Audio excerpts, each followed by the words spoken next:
வணக்கம். புனர்வாழ்வளிக்கப்பட்ட தமிழ் விடுதலை புலி கட்சியின் செயலாளர் நாயன் கந்தசாமி இன்பராசா ஆகிய நான் இன்று ஒரு நேரலையில் வந்திருக்கின்றேன்.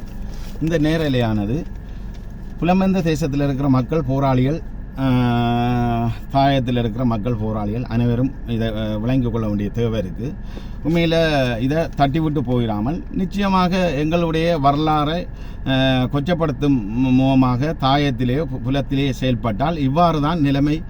இதை நாங்கள் எவரும் தாங்கள் தவறை செய்து அதை மறைப்பதற்காக வேறொரு முகத்தில் வேறு நபர்களை கொண்டு வந்து அதை அடையாளப்படுத்தி இவர்கள் தான் இது செய்தவர்கள் என்று சொல்லி தங்களோட தொழிலையும் தங்களையும் தப்ப வச்சு கொண்டு போகலாம் என்று சொல்லி தாயத்திலையும் புலத்திலையும் நினைக்கக்கூடாதுன்றதுக்காக தான் இந்த லைஃப்பை விடுறேன். எல்லாரும் விளங்கிக் கொள்ளும். என்ன காரணம்னா இது திரைப்படம் இல்லை.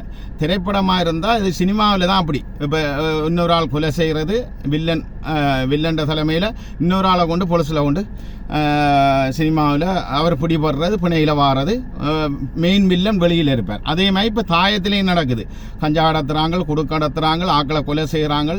ஆனால் காசை கொடுத்து கோடிக்கணக்கில் லட்சக்கணக்கில் அந்த என்ன பேர் இசாரா செவ்வந்தி என்ற மாதிரி எத்தனையோ பேர் அண்மையில் அடைக்கலனாதன்ற பிரச்சனை ஒன்று போகுது.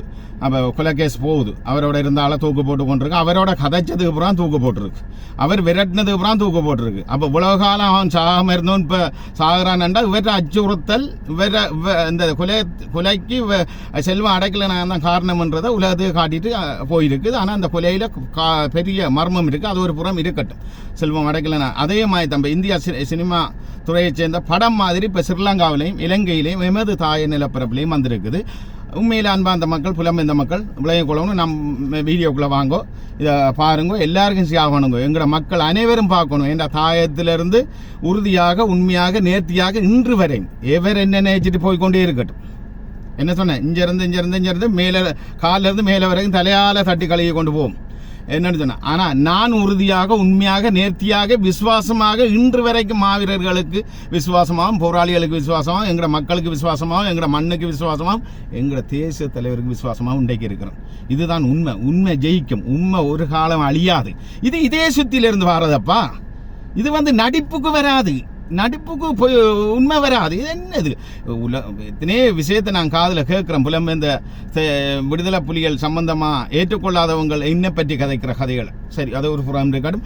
அன்பார்ந்த மக்களே, நான் வந்திருக்கிற விஷயம் என்னென்னா, ரிச்சா கந்தையா பாஸ்கரனுக்கான விடயம். இது கந்தையா பாஸ்கரம் முக்கியமாக விசேடமாக எங்களுடைய மாவீர செல்வங்களில் பெற்றோர் மத்தியிலும் எங்களுடைய போராளிகள், எஞ்சிய போராளிகள் மத்தியிலையும் அடுத்து மக்கள் மத்தியிலையும் பகிரங்கமாக மன்னிப்பு கோரணும். இதை மறுதளிக்க முடியாது. என்ன காரணம் என்றால், இன்றைக்கு இந்த படம் நடிப்பதற்காக மில்லர் படத்தை நடிப்பதற்காக இவர் தான் முதல் தென்னிந்திய திரைப்பட கவிஞர்கள், தயாரிப்பாளர்கள், பாடகர்களை வைரமுத்து ஐயா உட்பட கொண்டு வந்தவர். ரிச்சாக்கு கொண்டு வந்து அடிக்கல் நாட்டினதும் இவர் தான். தன்னுடைய மகனை வச்சு படம் நடிப்பதாக வெளியிட்டவரும் வருதான். லைஃப்ல இருந்து இதில் மீடியாவிலேருந்து வெளியிட்டதும் வருதான். ஆனால் வெளியிட்டு போட்டு இன்றைக்கு மக்கள் மத்தியில் இதுக்கு எதிர்ப்பு வருதுன்னு சொல்லி இது தான் ஒரு மிகப்பெரிய ஒரு தவறை செய்துட்டேன்னு சொல்லி அவர் செய்துட்டேன்னு உணர இல்லை. இந்த தவறு பெருசாக வந்துட்டு நாளைக்கு ரிச்சாக்கு வருமானம் இல்லாமல் போப்பதும், ஒட்டுமொத்த உலகெங்கும் வாழ்கின்ற தமிழ் மக்கள் மத்தியிலையும் தனக்கு ஒரு படுவா வரப்போகுது என்று சொல்லி காரணத்துக்காக நம்ம முதல் கட்டம் சொல்லியிருக்கிறோம். வில்லன்மார் கொலை செய்து போட்டு ஒரு தண்டை கை அடியாக்களை ஜெயிலுக்கு அனுப்பி அப்புறம் வெளியில் எடுக்கிற மாதிரி தானே எல்லாம் செய்து போட்டு ரிச்சா கந்தையா பாஸ்கரன் 2 முகந்தெரியாத நபர்களை கொண்டு வந்து உரிமகூற வைக்கிறார். அவங்க தானா தயாரிப்பாளர்கள், அவங்கள தான் அந்த படம் எடுக்க வலிக்கிட்டான். தான் ஃபைனான்சியல் பக்கத்தாலாம் சப்போர்ட் செய்ய வலிக்கிட்டான். இது என்ன நியாயம்? இது என்ன நீதி? இது யாருக்கு இந்த பூடா விடுறது? இந்த பூடா வடை சுட்டு பாட்டி இதில் சந்திரமண்டலத்தில் வடை சுட்ட மாதிரி, வடை சுட்டு வித்த மாதிரி எங்களுக்கு வடை காட்டக்கூடாது. என்ன காரணம்னு சொன்னா, உண்மையில் அன்பார்ந்த மக்களே, மக்கள் சிந்திக்கணும். நாங்கள் பொல்லாயத்தூரில் இருந்தோம். பொல்லாயத்தூரில் சைக்கோலஜி படிக்காட்டியும் பொல்லாயத்தூரில் ஒரு ஊகம் இருக்கணும். அதே நேரமே எங்கட பொல்லாயத்தூரை வளர்ப்பு ஒரு ஆளை பார்த்தா சொல்லுவோம், இப்படிப்பட்ட கெட்டவன், அவனுக்கு மரண தண்டனை கொடுக்கணுமா கொடுக்கக்கூடாது பார்த்த பார்வையிலே சொல்லுவோம். அந்த அடிப்படையில் ரிச்சாக்கு மரண தண்டனை போராட்டம் நீடிச்சிருந்தா ரிச்சா அடுத்த கதையில் மரண தண்டனை வெளிநாட்டில் வச்சு கொடுக்கக்கூடிய கந்தையா பாஸ்கரனுக்கு மரண தண்டனை இயக்க நீடிச்சிருந்தா நிச்சயமாக மரண தண்டனை கொடுக்கப்பட்டிருக்கும். நான் சொல்றேன், என்ன நான் பல்லாயத்துல இருந்தேன், ஏன்னா அப்படியான குரோதமான எங்கட இனத்துக்கு குரோதமான ஒரு இனியில்லண்ட வடிவத்தில் எதிரியானவன் உண்மையிலே எதிரி நேர சண்டை பிடிப்பான். துரோகியும் காட்டி கொடுத்த ஒட்டுக்குழுக்கள் எதிரியோட போய் இருந்து சண்டை பிடிப்பாங்க. அப்போ எங்களுக்கு அந்த நகர்வு தெரியும். ஆனால் அந்த உள்ளுக்குள்ள இருந்தே விடுதலை புலிகள் பற்றாளர் விடுதலை புலிகளுக்கு நாங்கள் தான் உணர்வான ஆளர், நாங்கள் தான் விடுதலை புலிகளை வளர்க்குறோம், நாங்கள் தான் இந்த ஊடக இவிசி விடா வளர்க்குறோம் சொல்லி உணர்வை காட்டி காட்டி காட்டி உள்ளுக்க இருந்து கேம் அடிக்கிற ஆக்களை ஒரு அவங்களுக்கு அடுத்த உடனே மரண தண்டனை கொடுத்துட்டு எங்களோட தேசிய தலைவர் அப்படித்தான் செய்தது. உள்ளுக்க இருந்து கேம் அடிக்கிறார்கள் மரண தண்டனை கொடுத்துட்டு டப்பனை சொல்லுவார் மாமனிதன் பட்டத்தை கொடு, இல்லாட்டி நாட்டு பட்டத்தை கூடன்னு சொல்லி பாஸ்கரனுக்கு நடந்திருக்குது. என்ன காரணம், ஆரம்பத்திலே இது 1979 கால பகுதியிலேயே இன்றைக்கு விடுதலை புலிகள் இயக்கத்திலிருந்து பிரிஞ்சதான் உமாசரன் பிளாட்ல இருந்தார். உமாமசர் பொதுச் செயலாளராக இருந்தவன். அப்போ பொதுச் செயலாளராக இருந்து பவரை வச்சு நிறைய பிழை செய்து கொண்டிருந்த தேசிய தலைவருக்கு அதில் இருந்தால் நான் அவர் பிரிஞ்சு போனால் அந்த வரலாறு நான் புறவு வாரன். அதே மாதிரி இன்றைக்கு உள்ளுக்க இருந்து துரோகம் செய்ய வலிக்கிறாங்களே நாட்டுப்பற்றாளர் இனப்பற்றாளர், நாங்கள் மக்களுக்காக போனாங்க, மக்களுக்காக போராடின, நாங்கள் மக்களுக்காக இருக்கிறோம்னு சொல்லி சொல்கிறாங்க. அவங்களில் தான் எங்களோட தேசிய தலைவர் ஒரு கண்ணை வைப்பார். வெளியில் எதிரியும் துரோகியும் அது எதிரியோட இருந்து வார துரோகியை நம்பலாம், அவன் அதுதான் வரான் யுத்தத்துக்கு வாரான், இல்லை எங்களோட நேரடியான ஒரு சண்டை இல்லை மறைமுக யுத்தத்துக்கு வரான், வந்த நேரம் கண்டு கொள்ளலாம்.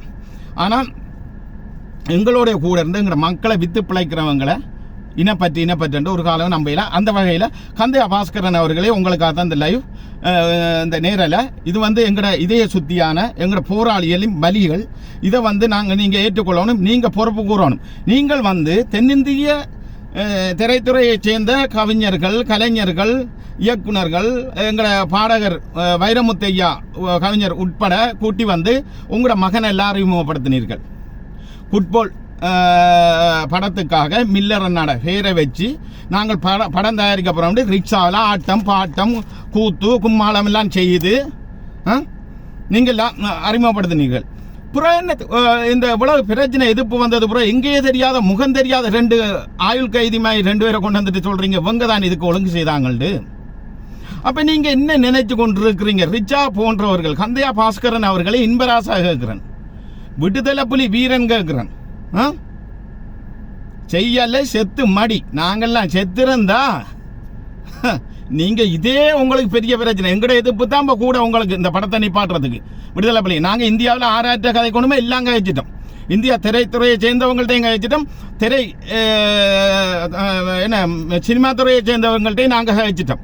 வெளிநாட்டிலேருந்து புலம்பெயர்ந்த மக்கள் நம்பர் தந்து சில எங்களுக்கு ஹெல்ப் பண்ணுற ஆதரவாளர்கள் நம்பர் தந்து வரலாறு அவங்க சொல்லி இன்றைக்கு என்ன நானே நிறைய வெளிநாட்டு திரைத்துறையை சேர்ந்தவங்களுக்கு ஆச்சு இந்த படம் ஓடாதங்க, எங்களோட வரலாறு, எங்களோட குருதி, எங்களோட உரிமை, எங்களோட எங்களோட லட்சியத்துக்காக போய் போராடின வீரர்கள் அப்படி தான் நீங்கள் படம் நடிக்கணும்ன்றா எங்களோட வரலாறை போராட்ட வரலாறை வச்சு ஒரு உண்மையான ரியலான சம்பவம் எங்களோட மக்கள் எப்படி துன்பப்பட்டது வேதனைப்பட்டது, இந்த நாட்டில் ஸ்ரீலங்கா அரசோட இருந்து எவ்வளவு கொல்லப்பட்டது என்றதை முள்ளிவாய்க்கால் யுத்தத்தை வச்சு ஒரு படத்தை நடிங்க.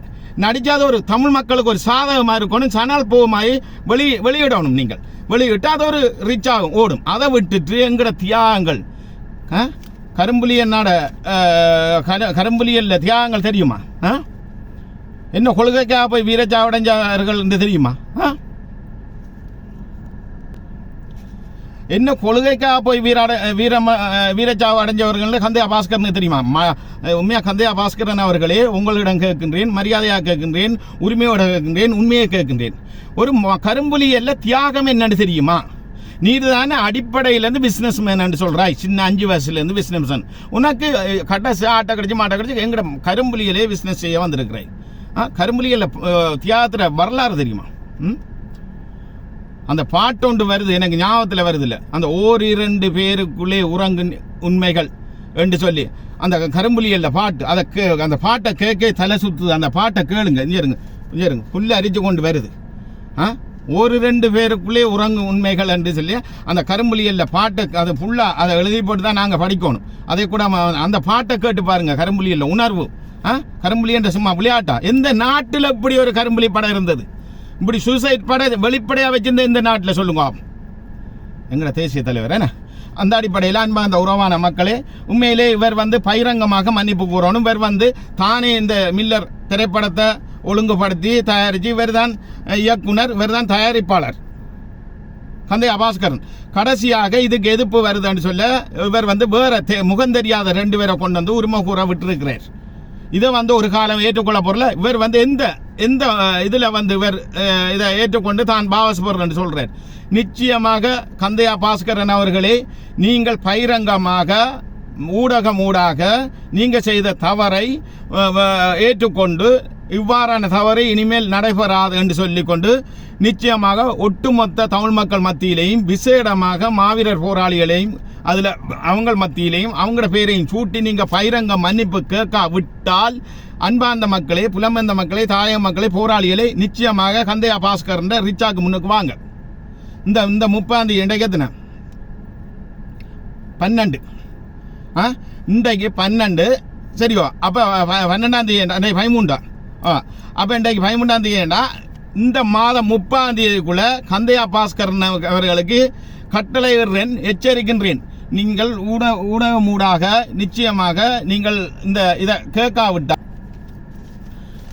உண்மையிலே கந்தையா பாஸ்கரன் அவர்கள் ஊடக பகிரங்கமாக மக்கள் மத்தியில் மன்னிப்பு கேட்காவிட்டால் நான் செய்த தவறையும் ஏற்றுக்கொள்கிறேன். நிச்சயமாக இவ்வாறான தவறு எவருமே உலகெங்கும் வாழுகின்ற எவருமே எங்களோட தியாகத்தை வச்சு திரைப்படமோ இல்லை சினிமாவோ இப்படி ஒரு கோமாளித்தனமான ஒரு நாடகங்களோ நடிக்க நாங்கள் முயற்சிக்க மாட்டோம்ன்றதை சொல்லிக்கொண்டு நான் பகிரங்கமாக மன்னிப்பு கேட்கிறேன்னு சொல்லி அவர் கூறா விட்டால் நிச்சயமாக இந்த 30 உண்மையிலே சொல்கிறேன், ஒட்டுமொத்த எங்களை புனர்வாழ்வு அளிக்கப்பட்ட விடுதலை புலிகள் கட்சி சார்பாக வடக்கு கிழக்கில் இருக்கிற போராளிகள், உணர்வானவர்கள், பற்றாளர்கள், அது மட்டுமல்லாது நிச்சயமாக ஒட்டுமொத்த மாவீர குடும்பங்கள், போராளி குடும்பங்கள், ஜூட்டிப்பாளர்கள் இதுக்கு எதிர்ப்பாக அதுக்காக எல்லாரும் மட்டும் இல்லை, இதுக்கு உண்மையோட இதை எதிர்க்கிறவங்க இவ்வாறான தவற கந்தையா பாஸ்கரனுக்கு நாங்கள் இன்றைக்கு விட்டால் நாளைக்கு அவர் 2 கோமாளிகளை கொண்டு இவங்களை தான் செய்கிறாங்கன்னு சொல்லி அந்த திரைப்படம் வில்லன்கள் மாதிரி தான் நான் சொல்கிறேன். செய்கிற தவறு வேறாக்களை வச்சு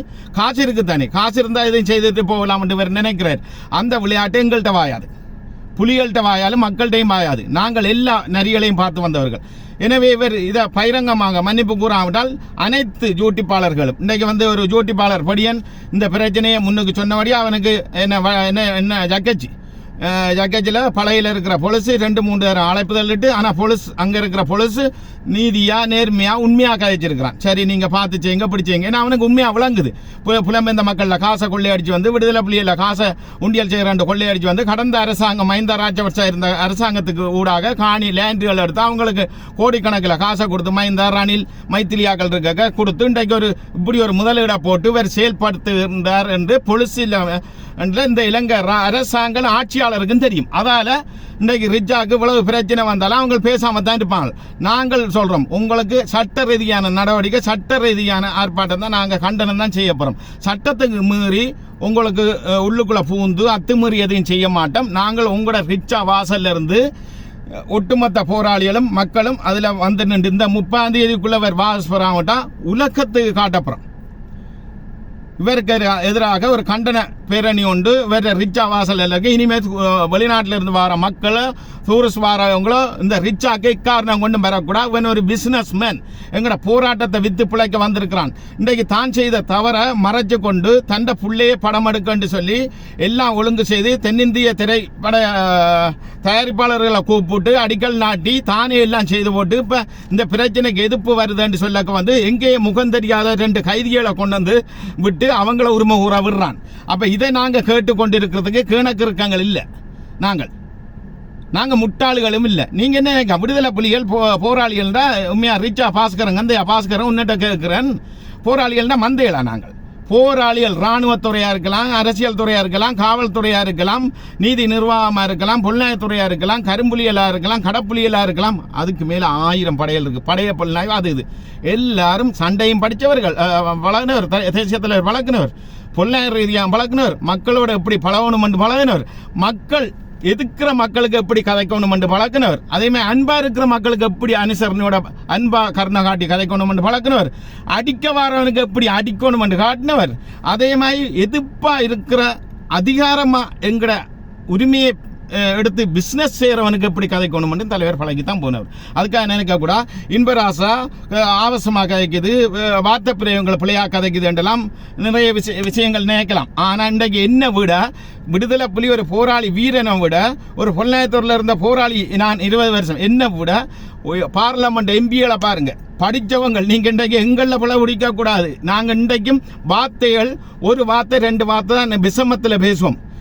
சரியா? எப்படி பேசுவோம் பரதேசி அல்லது நான் எப்படி செய்திருக்கிறான், அது ஒரு நோமலான ஒரு.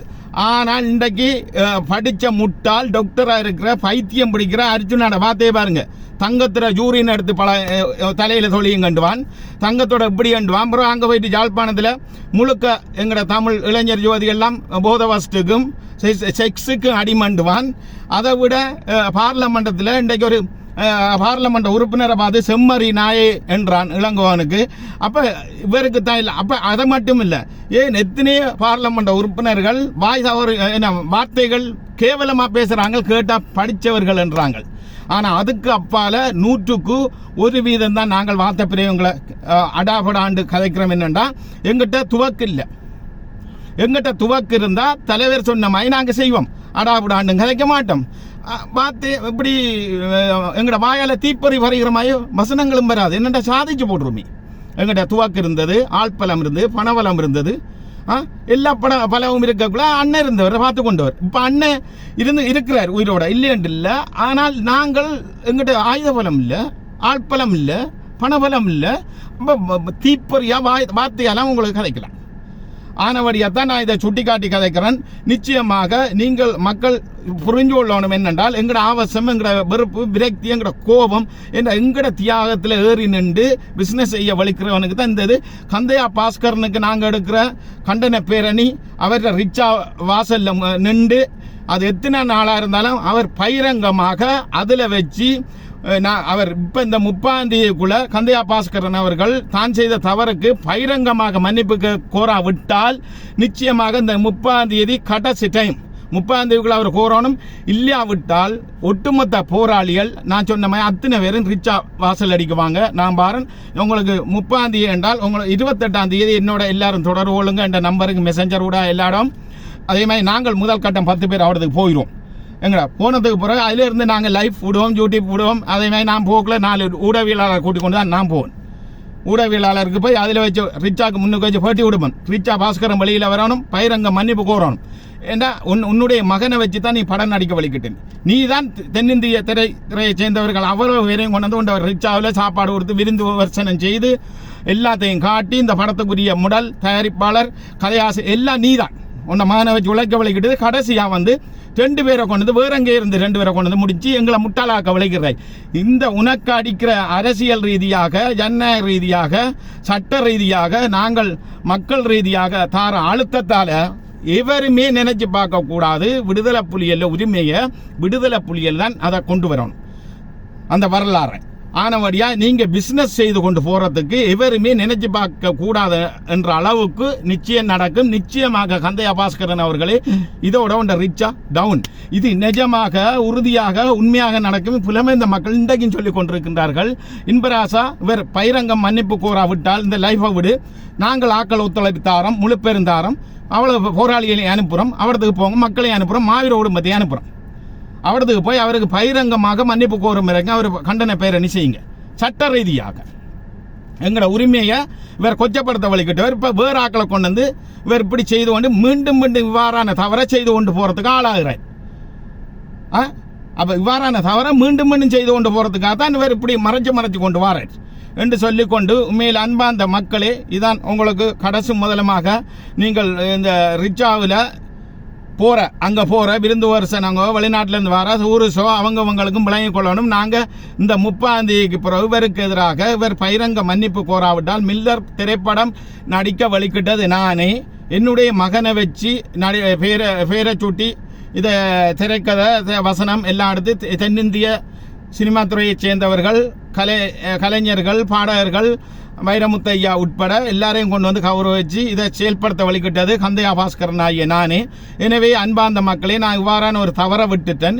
இனிமேல் இவ்வாறான தவறு நான் மட்டுமில்லை எவருமே விடக்கூடாதுன்றதென நான் சொல்லிக்கொண்டு பகிரங்கமாக நான் விட்ட தவறுக்கு ஒட்டுமொத்த மாவீரர்கள் போராளிகள் மக்கள் மத்தியில் மன்னிப்பு கேட்கிறேன் என்று சொல்லி இவர் கேட்காவிட்டால் இந்த 30ஆம் தேதி இவருக்கு கண்டனம் இது நடக்கும். புலம்பெயர்ந்த தேசத்தில் இருக்கிற என்னோட கழிச்சு கொண்டிருக்கிற ஆதரவாளர் முழு பேரும் உங்களோட சப்போர்ட் வேணும் எனக்கு நிச்சயமாக. அதே மாதிரி தாயத்தில் இருக்கிற நீங்கள் இப்போ எல்லாம் சொல்கிறீங்களே, மட்டக்களப்பில் இருந்து சொல்கிறீங்க, அம்பாறையில் அண்ணன் நாம்பாரன் அதே மாதிரி இப்போ யாழ்ப்பாணம் தாண்டைக்கு வல்வெட்டித்துறையிலேருந்து அண்ணன் நாம்பாரன் அண்ணன் இப்படி பிஸ்னஸ் செய்கிறான் பாரன் எல்லாரும் வாங்க. அதே மாதிரி யூடியூப்பாளர்கள் பாதிக்கப்பட்டிருக்கீங்க வேணால யூடியூப்பாளர் வாங்க. ஆனால் நான் மீடியாவோட நான் 4 பேர் 5 பேரை முழு மீடியாவுக்கு அறிவித்து அந்த இடத்துக்கு நாங்கள் ஒரு 10 பேர் வந்து இறங்குறோம் ரிச்சா வாசலில். எங்களுக்கு ரிச்சாக்குள்ளே போக வேண்டிய தேவையில்லை, ரிச்சா வாசல்லேருந்தே நாங்கள் அவர் அதிலேருந்தே கண்டனம் அறிக்கை விடுவோம். அவர் பகிரங்கமாக மன்னிப்பு கோரும் வரைக்கும் அது எத்தனை நாளாக இருந்தாலும் அதெல்லாம் எங்களுக்கு வாழ்க்கை அவடத்தில். அதோட அவர் ரிச்சா படம் முடிஞ்சு அவர் ஒழுங்காக இருந்து நேர்மையாக இருந்து உண்மையாக இருந்து ஒரு 50 பேருக்கு 100 பேருக்கு 500 பேருக்கு வேலையை கொடுத்து தண்டை பிஸ்னஸும் தானும் என்று சொல்லி செய்து கொண்டு போகிறதுக்கு எங்களோட போராளிகளை பயன்படுத்த மாட்டேன்னு சொல்லி பகிரங்க மன்னிப்பு கூறி போராளிகளை வச்சு இப்படி செயல்படுத்த மாட்டேன் மன்னிப்பு கோராவிட்டால் எல்லாம் டவுன் ஆயிரும். அவர் முதலீடு எல்லாம் டவுன் ஆயிரும். மக்களும் தூரம் எங்களோட இதுகளை பார்த்து கொண்டிருப்பான் சர்வதேசம் ஃபுல்லாக. அப்போ ரிச்சாக்கு இனி வாரதில் நிற்கும். அப்போ வேறு ஒரு பிஸ்னஸ்மேன் தானே. அப்போ இது இல்லாமல் இருக்கணும், உண்ட பிஸ்னஸ் சரியாக நடக்கணுமெண்டா நீ பகிரங்க மன்னிப்பு கூறணும். இதில் மாற்றுக்கிறதுக்கு இடம் இல்லை. ரிச்சா கந்தையா பாஸ்கரன் வால் ஆட்டக்கூடாது, வாழை சுருட்டி வச்சு கொண்டு இருந்துருவோம். விளங்கிட்டா என்ன காரணம்டா என்ன அனுமான் சீதையை கொண்டு போகிறதுக்காக இலங்கைக்கு வந்து வாலில் தீயை வச்சு போட்டு இலங்கை அடித்த மாதிரி புலிகளுக்கு வேகம் கோபம் உணர்வு வருமெண்டா அனுமானோட மோசம் விளங்கி கொள்ளுங்க. ஆனால் இனி ஒரு கட்டம் ஆயுத போராட்டம் இல்லை. அதால் உங்களுக்கு இவ்வளவு துணிவும் இவ்வளவு திமிரும் என்ன காரணம்? இனி ஆயுதம் ஏந்த மாட்டாங்கள், இவங்களை எல்லாம் மறந்துட்டாங்க. என்னடா நீ அடிப்படையில் 5ஆம் ஆண்டு நெல்லிக்காய் வித்த சொல்கிறாய். இத்தனை என்ன வெளிநாட்டில் இருந்து நான் 4 பேர் ஏற்றுற காரில் 5 பேர் லைசன்ஸ் இல்லாமல் ஏற்றி கொண்டு அயரோடுன்னு சொல்கிறாய். சின்ன நீ ஆரம்பத்தில் உழைக்கக்குள்ள. அப்போ ஒரு வேலை பார்த்துட்டு இன்னொரு 3 வேலை செய்தன்ற எத்தனை 20 வருஷத்துக்கு முதல். அப்போ இதெல்லாம் நீ மறக்கல தான், நீ கற்றுக்கொண்ட பாடத்தை. அப்போ புலி மறக்குமாடா? புலி எல்லாம் கற்றுக்கொண்ட மனசில் இருக்கான். நாங்கள் இனிமேல் எங்களோட மக்களுக்காக ஜனநாயக ரீதியில் போராடி கொண்டிருக்கிறோம். இனி ஒரு காலமும் எங்களோட இளைய சங்கதிகள் அடுத்த சங்கதிகளையும் இவ்வாறான நிலைமைக்கு உங்களைப்பில் உங்களால் வெறுப்பு அடைஞ்சு அவங்கள் மீண்டும் ஒரு 1972ஆம் ஆண்டு காலப்பகுதியுமாயி எங்களோட தேசிய தலைவர் ஆயுதமேந்திர காலப்பகுதியுமாயி இனிமேல் வடக்கு கிழக்கில் ஆயுதமேந்திர அளவுக்கு நாங்கள் கற்றுக்கொண்டு வந்த நாங்கள், இதால் அனுபவித்து வந்த நாங்கள் எங்களோட இனத்தை நாங்கள் தள்ள மாட்டோம். அவங்களுக்கு எங்களோட காலத்திலே இவ்வாறான நபர்களுக்கு போராட்டத்தை எங்களோட மக்களை வித்து பிழைக்கிற அரசியல்வாதிமாக இருக்கலாம். நாங்கள் இருக்கக்குள்ளே தலைவர் இருக்கும் போதே தமிழீழம் காணணும் பண்ணமாய் விடுதலை புலிகள் இருக்கும் போதே ஜனநாயக ரீதியான அரசியல் ரீதியான ஒரு தீர்வு திட்டம் அரசியல் தீர்வு திட்டத்தை கண்டு கொடுத்துத்தான் நாங்கள் மடிவோம் என்றதனை இதில் சொல்லிக்கொள்ள விரும்புகிறோம்.